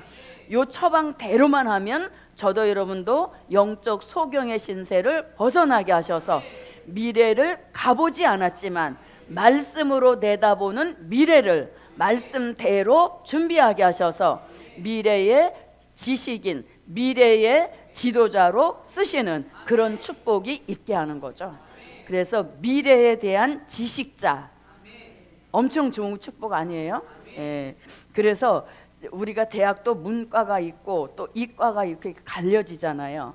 예. 그런데 저는 이게 또 사설이 될 수도 있지만 저가 이제 이렇게 우리가 뭐 결혼하기 전에 자기 남편의 이상형이 있지 않습니까? 아무도 안 가지고 계셔. 아무나 하나 다 좋은 건 아니잖아요. 저는 제가 문과 전공한 그런 사람을 만날 줄 알았죠. 예. 그런데 어떻게 또 그냥 무과가 돼가지고 저하고는 이게 안 맞았다는 얘기인 거죠. 그래서 안 맞는 부부를 일명 뭐라고? 그러죠. 로또라고 하는데 예. 저도 평생 저는 항상 이게 문과가 좋았어요. 그런데 이분은 그냥 그거랑은 상관없이 예, 무술로 사는 그런 사람을 만났다는 얘기인 겁니다. 그래서 우리는 지식 있는 사람이 참 좋은 거예요. 근데 이게 세상 지식이 아니라 무엇을? 예, 말씀을 통해서 미래를 잘 아는 지식인 그 사람을, 그런 사람을 만들어 주시는 말씀이 안약 같은 예언의 말씀인 거예요. 그래서 미래를 논하라면 예루살렘을 찾아와라. 예, 이 정도가 돼야 되는 것이죠. 미래를 말하려면 나를 찾아와라. 이 정도가 돼야 된다는 얘기인 거죠. 그게 바로 미래의 지식으로 가득 찬 지식인을 만들어 주신다는 겁니다. 그래서 이렇게 눈에 사서 발라 보게 하라. 자, 그러면 우리가 눈이 멀게 된 배경이 있습니다. 눈이 멀게 된 배경이 뭐냐면, 자, 요한 1서 2장 16절 말씀에 보면 우리 눈에는 뭐가 가득 찼다? 안목의 정력이 가득 차 있으니까 신령한 눈이 열릴 수가 없다는 얘기인 것이죠. 네, 그래서 안목의 정력이 이게 빨리 빠져나가야 되는데 안약 같은 예언의 말씀을 눈에 바를 때마다 안목의 정력은 빠져나가게 하시고 신령한 영안이 열려져서 먼저는 자신의 모습을 바로 봐서 이 라오디게아 교회 같이 착각하는 증세를 벗어나야 되겠습니다. 그리고 미래까지도 밝게 볼 수 있는 그런 역사가 안목의 정력이 빠져나간 분량만큼 채워지는 역사가 함께 하시기를 바랍니다. 자, 그럼 한번 읽어보겠습니다. 이는 세상에 있는 모든 것이 육신의 정욕과 안목의 정욕과 이생의 자랑이니 다 아버지께로 쫓아온 것이 아니요 세상으로 쫓아온 것이라. 아멘. 예, 그래서 뭘 빼내야만, 네, 안목의 정욕을 빼내야 이 신령한 영안이 열려지는 그 축복을 받게 된다는 겁니다. 자, 그 다음에 이제 세 번째입니다. 자, 다시 또 17절로 올라가 보겠습니다. 자, 처음부터 네. 내가 말하기를 나는 부자라 보유하여 부족한 것이 없다 하나 내 곤고한 것과 가련한 것과 가난한 것과 눈먼 것과 벌거벗은 것을 알지 못하는도다. 네, 이제는 뭐까지도 몰라요. 네, 벌거벗은 것을 알지 못한다. 누구같이? 누구같이? 벌거벗은 임금님 같이. 예, 그런 동화 있잖아요, 그죠? 예, 그래서 벌거벗은 것을 알지 못하면서도 자기는 뭔가 입고 있다고 착각을 한다는 것입니다. 그러면 이제 이것에 대한 처방 다시 18절로 갑니다. 내가 너를 권하노니 내게서 불로 연단한 금을 사서 부요하게 하고 흰 옷을 사서 입어 벌거벗은 수치를 보이지 않게 하고. 네, 거기로 이제 들어가는 거죠. 뭐라고? 네, 흰 옷을, 여기서도 또 뭐가 나옵니까? 사서 입어, 그 다음에 입으라는 것입니다. 그래서 벌거벗은 수치를 보이지 않게 하라, 이렇게 말씀하죠. 수치를 보이지 않게 하라, 이렇게 말씀합니다.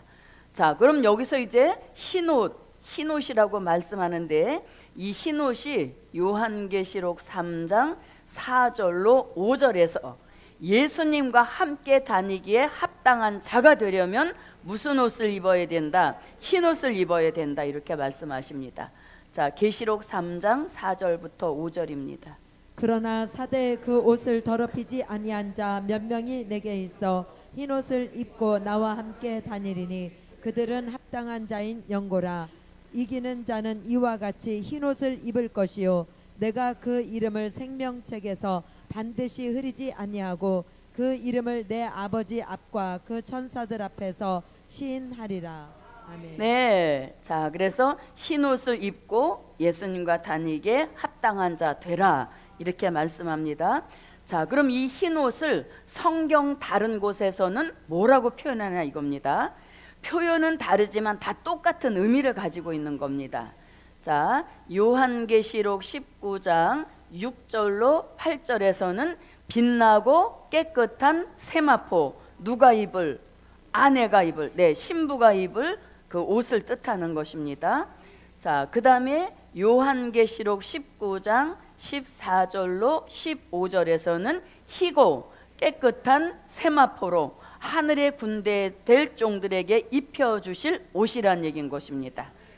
자, 그러면 한번 읽어봅니다. 19장 6절부터 한번 읽어봅니다. 또 내가 들으니 허다한 무리의 음성도 같고 많은 물소리도 같고 큰 뇌성도 같아서 가로되 할렐루야, 주 우리 하나님 곧 전능하신 이가 통치하시도다. 우리가 즐거워하고 크게 기뻐하여 그에게 영광을 돌리세. 어린 양의 혼인계약이 이르렀고 그 아내가 예비하였으니 그에게 허락하사 빛나고 깨끗한 세마포를 입게 하셨은즉 이 세마포는 성도들의 옳은 행실이로다 하더라. 아멘. 네, 자, 빛나고 깨끗한 세마포를 입게 하셨은즉 이 세마포는 성도들의, 네, 옳은 행실이다, 이렇게 말씀합니다. 자, 그럼 요거에 대해서는 조금 이따 말씀드리고 19장 14절로 15절을 갔다 오겠습니다. 하늘에 있는 군대들이 희고 깨끗한 세마포를 입고 백마를 타고 그를 따르더라. 그의 입에서 이한검이 나오니 그것으로 만국을 치겠고 친히 저희를 철장으로 다스리며 또 친히 하나님 곧 전능하신 이에 맹렬한 진노의 포도주 틀을 밟겠고. 네, 아멘. 하늘의 군대가 입게 될 희고 깨끗한 세마포입니다.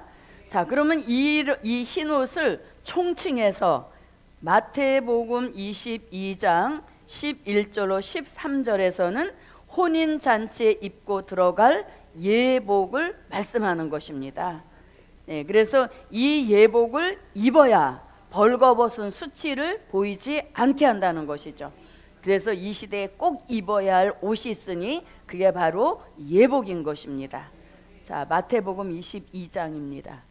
임금이 손을 보러 들어올새 거기서 예복을 입지 않은 한 사람을 보고 가로되 친구여 어찌하여 예복을 입지 않고 여기 들어왔느냐 하니 저가 유구무원이언을 임금이 사원들에게 말하되 그 수족을 결박하여 바깥 어두움에 내어 던지라 거기서 슬피 울며 이를 갈미 있으리라 하시니라. 네, 아멘. 바깥 어두운 데 내어 던지라. 그게 곧 뭡니까? 수치를 당하게 하신다는 거죠. 그래서 이 옷을 입지 않으면 수치를 당한다는 겁니다. 내어 쫓기는 수치를 당한다는 거죠. 자, 그러면 이제 흰 옷, 그 다음에 빛나고 깨끗한 세마포, 희고 깨끗한 세마포, 예복, 이게 도대체 뭐냐 이것입니다. 이 뜻을 알지 못하면 또 어디로 달려가요? 옷 파는 데로 달려가겠죠? 그래서 여기서 옷에 대한 정확한 해답은 아까 요한계시록 19장 6절로 8절에서 이 세마포는 성도들의 옳은 행실이다 이렇게 말씀합니다. 옳은 행실. 자, 그러면 성도들의 옳은 행실 너무 많이 있습니다. 11조 바로 드린다, 주일안식 바로 지킨다, 이것도 성도들의 옳은 행실에 들어가죠. 예, 그러나 그것은 옳은 행실이라기보다는 의무인 겁니다. 마땅히 해야 될 일인 것이죠. 그래서 여기서 성도들의 옳은 행실 어디로 가는가 하면 이것은 요한계시록 14장 4절에서 이 사람들은 여자로 더불어 더럽히지 아니하고 정절 있는 자라 이렇게 말씀했으니 이 정절은 신앙의 정절을 뜻하는 겁니다. 누가 될 거니까? 어린 양의 아내가 될 것이니까 신앙의 정절을 지켜야 되는 거죠. 신앙의 정절을 훼손시키는 세력이 있다는 겁니다. 그 신앙의 정절을 훼손시키는 그 세력이 이 여자인데 이 여자가 계시록 17장 1절로 3절에서 말씀하시는 큰 음녀인 것입니다. 큰 음녀. 그러면 이 큰 음녀는 자, 큰 음녀가 있는가 하면 계시록 17장 5절에는 음녀들이 있다는 얘기인 겁니다. 그래서 큰 음녀와 타협하면 결국 음녀들이 된다는 얘기인 것이죠. 그래서 저도 여러분도 신앙의 정절을 끝까지 지켜서 예복이 더러워지지 않게 하려면 이 음녀 사상을 가지고 있는 이들과 절대로 타협하지 말라는 것입니다. 그렇게 하는 것 자체가 뭐 지키고 있다? 신앙의 정절을 지키고 있다는 것이죠.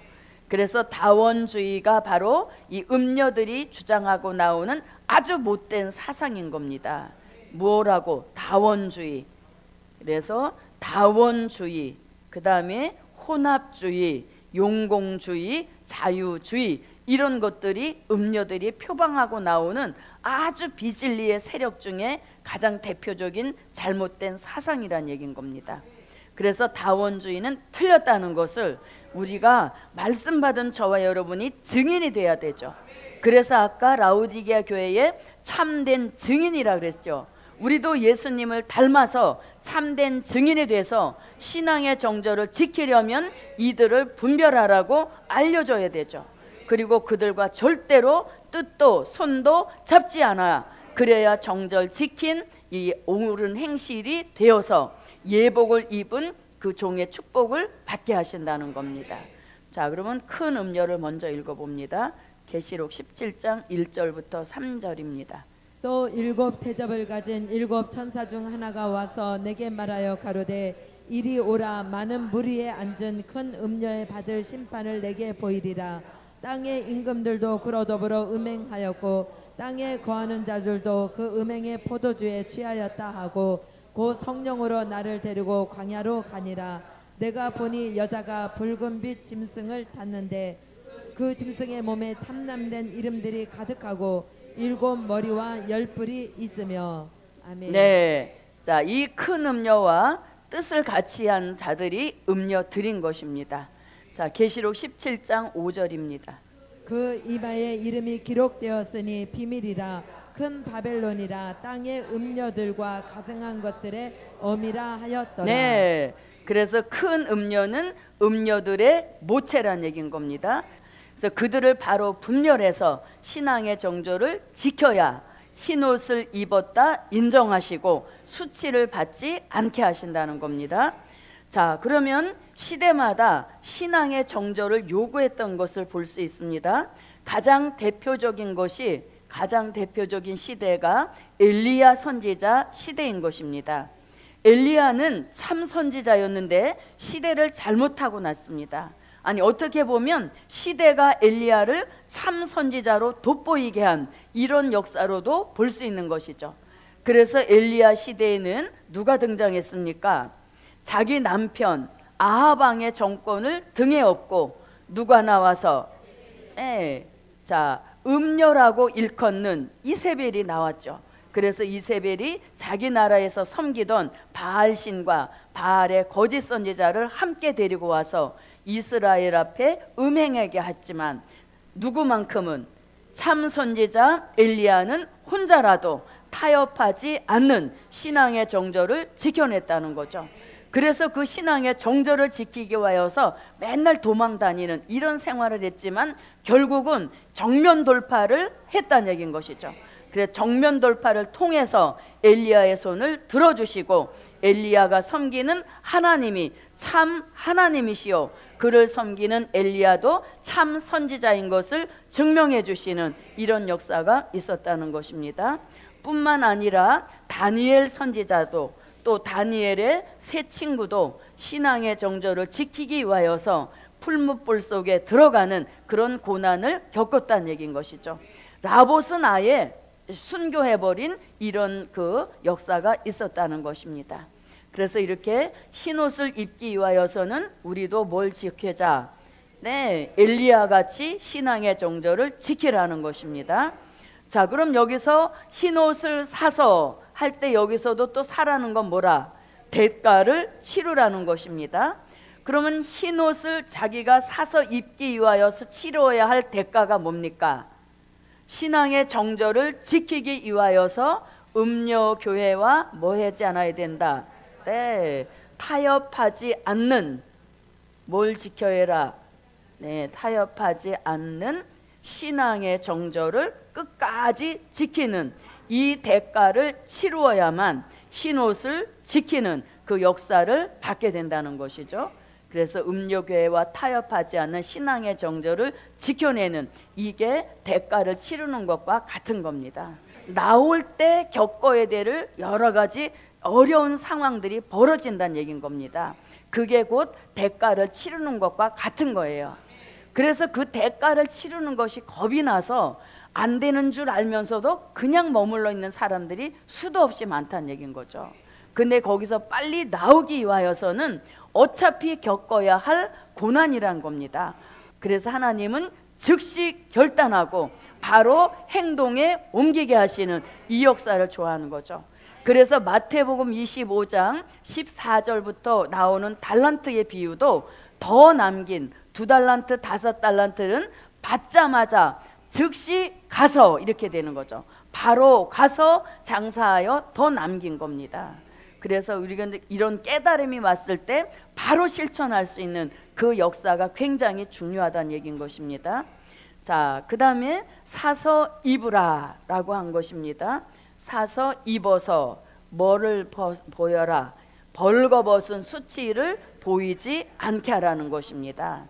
그러니까 예복을 입지 않은 사람은 다 무슨 상태? 벌거벗은 상태라는 것입니다. 그렇게 해다가는 결국 뭘 당한다? 수치를 당한다는 것이죠. 그 수치를 당한다는 말씀이 아까 마태복음 22장 11절로 13절에서 수족을 결박하여 바깥 어둠에 내어 던지라 이렇게 말씀하신 것이 수치를 당하는 결과가 된다는 얘기인 것입니다. 자, 그래서 라오디게아 교회는 3가지 착각을 하고 있는데 이 3가지 착각을 다 하나님께서 아주 정확한 그런 처방을 내려주신 겁니다. 그래서 요대로만 하면 뭐에서 벗어날 수 있다? 착각에서 벗어나서 정말 인정받는 교회가 될 수 있다는 이야기인 것이죠. 예, 그래서 이렇게 17절로 18절에서는 이제 제대로 된 교회를 만들어 주시기 위한 예수님의 처방이었습니다. 자, 그럼 이제 19절로 들어가겠습니다. 물은 내가 사랑하는 자를 책망하여 징계하노니 그러므로 내가 열심을 내라 회개하라. 네. 아멘. 자, 그럼 여기서 이제 무릇 내가 무엇하는 자, 사랑하는 자 이렇게 말씀합니다. 사랑하는 자. 그러면 여기서 사랑하는 자라고 하는 것은 어느 교회? 라오디게아 교회죠. 네, 라오디게아 교회는 잘한 것이 한 가지 없습니다. 왜냐하면 나타나시자마자 내가 내 행위를 아노니 네가 차지도 않고 더웁지도 않도다 하면서 처음부터 책망으로 들어가셨는데, 그래도 이 교회를 뭐 하신다? 사랑하신다는 것이죠. 예. 그래서 예수님은, 자, 그러면 보세요. 이 사랑이라는 말씀이 요한계시록 1장 5절부터 이미 사랑이 시작된 거예요.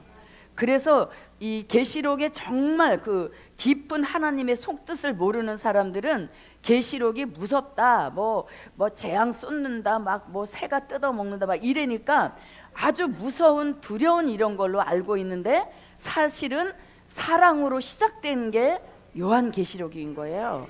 그래서 요한계시록을 진짜 그 진가를 알게 되면 거기서 하나님의 깊은 사랑을 알게 된다는 얘기인 것이죠. 예. 한번 계시록 1장 5절 봅니다.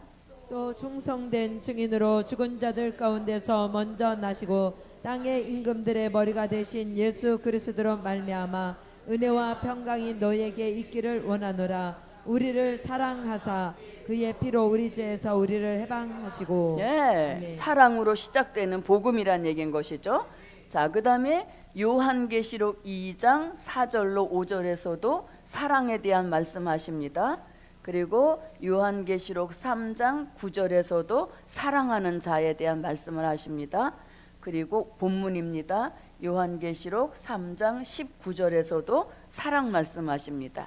그리고 결론적으로 와서 계시록 20장 9절에 와서 무슨 성? 네, 사랑하시는 성에 들어가는 이 축복을 주신다는 거죠. 그래서 말세 복음의 원뜻은 사랑인 것입니다. 사랑하기 때문에 어떠한 교회라도 음녀화돼서 심판받기를 원치 않으시는 겁니다. 그래서 구구절절 예수님이 입이 아프시도록 심판의 대상이 되지 않는 것을 일일이 다 가르쳐 주신 그 말씀이 요한계시록이라는 얘기인 것이죠. 그래서 하나님의 깊은 사랑을 볼 수 있는 복음이 영원한 복음, 말세 복음이란 얘기인 것입니다.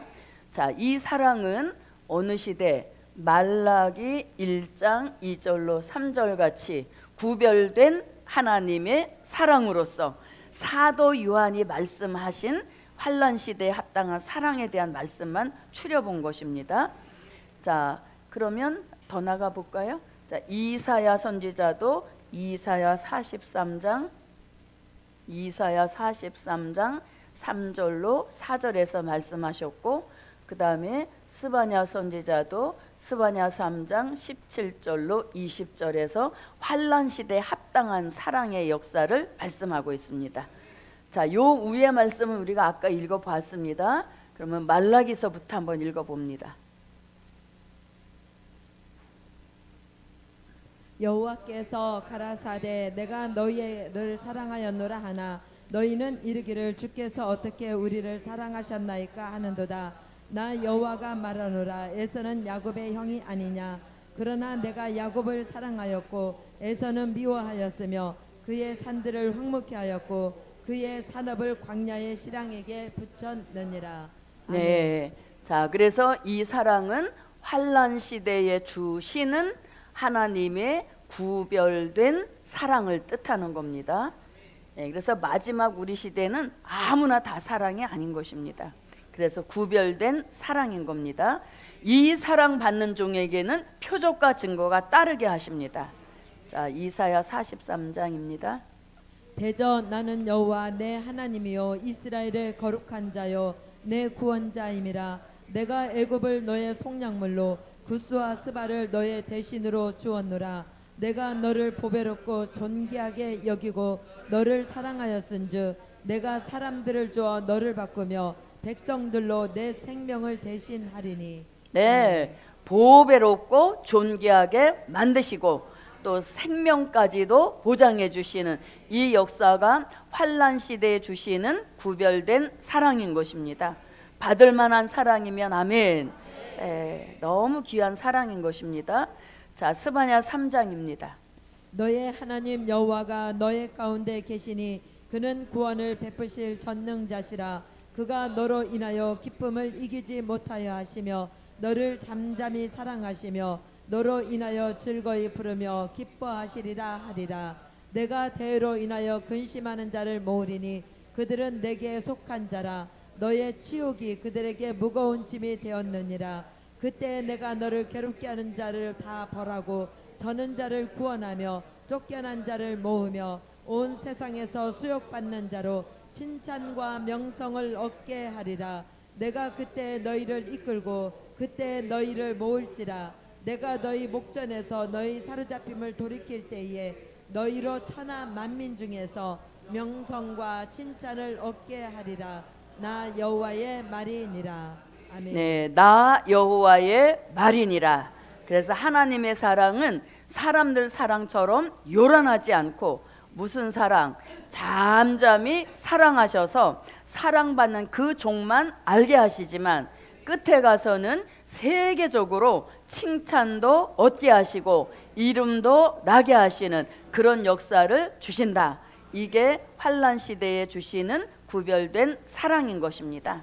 그래서 라오디게아 교회도 이런 사랑이 있는 하나님의 사랑이 머물고 있는 교회인 것입니다. 그런데 이제 사랑하기 때문에 포기하지 않으시고 이런 역사를 주셔서라도 제대로 된 교회를 만드시고자 하는 그게 하나님의 뜻이란 얘기인 것입니다. 자, 그럼 이제 다시 19절. 무릇 내가 사랑하는 자를 책망하여 징계하노니 그러므로 내가 열심을 내라 회개하라. 자, 그러면 내가 열심을 내라 회개하라. 그러면 라오디게아 교회는 뭐라고 해야 돼요? 아멘 해야 되죠. 왜냐하면 어떠한 말씀을 주시더라도 아멘 하라고 나타나신 모습 첫 번째가 아멘이시오 이렇게 나타나신 것이죠. 그래서 사랑하기 때문에 무엇도 하시고 책망도 하신다는 겁니다. 네, 책망도 하시고 또 책망해서도 안 되니까 어디까지 가신다? 징계까지 가신다는 겁니다. 자, 그러면 책망해서 끝내야 되겠죠. 근데 사실은 책망도 안 받는 게 좋은 것입니다. 네. 자, 그러면 이 교회는 책망입니다. 자, 그러면 책망이 뭐냐? 이거는 말씀으로 권면하시는 겁니다. 자, 이렇게 하지 말고 이렇게 하라 하는 게 책망인 거죠. 그래서 요거는 그냥 말씀으로 권면해 주실 때 빨리 깨달아야 되는 겁니다. 아, 내가 지금 어느 정도 곁길로 나가고 있구나. 이걸 빨리 깨달아야 되는 겁니다. 그래야 어디서 끝나? 책망해서 끝나는 거죠. 그런데 말씀으로 해줘도 이게 안 된단 말입니다. 말씀으로 자꾸 이렇게 권면을 해주셔도 그걸 고치지 않고 그걸 바로 잡지 않으면 어디까지 간다? 징계까지 간다는 거죠. 자, 징계는 뭐라? 징계는 이게 물리적인 충격 요법인 겁니다. 별난 법도 다 있죠. 물리적인 충격 요법이에요. 그래서 이거는 어떤 뭐라 할까? 큰 어떤 그 고통, 아픔을 동반하는 겁니다. 큰 아픔과 고통을 동반하고 또 후유증을 남기는 이러한 게 징계인 것이죠. 그래서 어느 누구라도 어디까지 가면 안 돼요? 네, 한번 징계받아서 넘어져 쓰러졌다가 다시 일어나서 회복해서 본 상태로 오기까지에는 많은 시간과 에너지가 여기 들어가야 된다는 얘기인 거죠. 그런데 우리는 예언의 성취를 바라보고 있는 끝자락에 살고 있다는 얘기인 겁니다. 그래서 쓰러졌다가 일어나서 회복하기에는 시간적 여유가 너무 없는 그런 시대에 살고 있다는 거죠.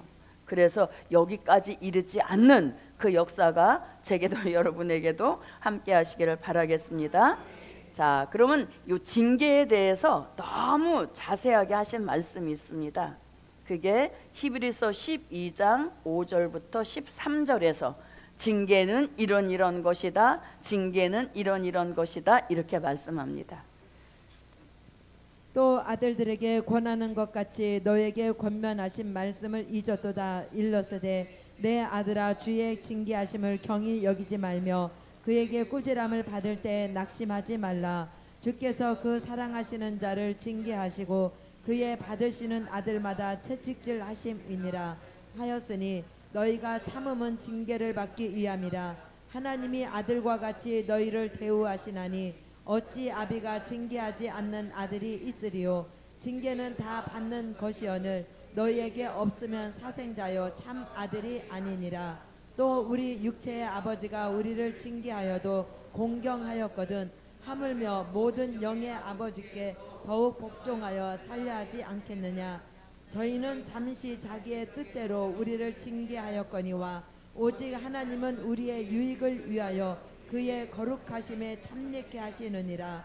무릇 징계가 당시에는 즐거워 보이지 않고 슬퍼 보이나 후에 그로 말미암아 연달한 자에게는 의의 평강의 열매를 맺나니 그러므로 피곤한 손과 연약한 무릎을 일으켜 세우고 너희 발을 위하여 곧은 길을 만들어 저는 다리로 하여금 어그러지지 않고 고침을 받게 하라. 네.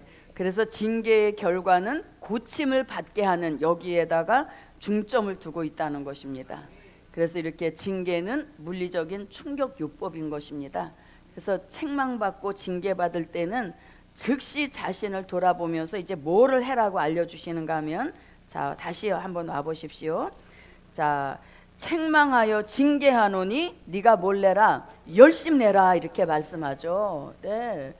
이 교회는 뭐 때문에 책망받았다? 게을렀기 때문에. 예. 아니라고 태만하고 게을렀단 말입니다.